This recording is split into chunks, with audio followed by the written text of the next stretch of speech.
that retail company to see where the cracks are, where their customers are not taken care of. Right? They're trying to figure out where the weak links are.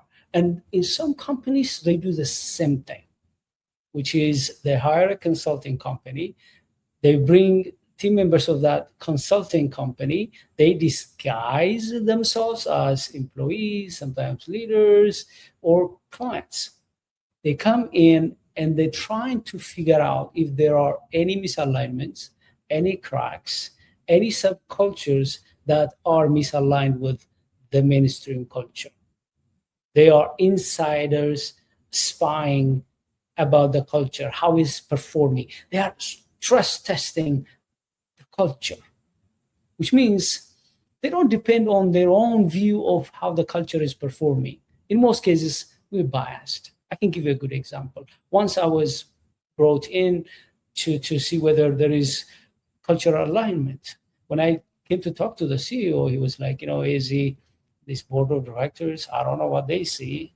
They think that there is cultural misalignment. I don't like it, but hey, they're my boss. Just go and do it. But I'm sure when you come back with your results, I know we are culturally aligned. I said, okay, yeah, it could be true. Let me do it. And we've done some work, questionnaires. We asked everybody some questions, and we talked to and observed.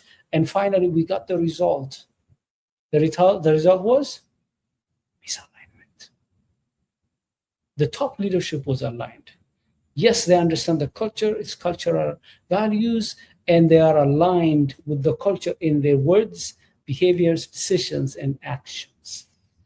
Unfortunately, people in the middle, at the bottom, and the employees, they were not aligned.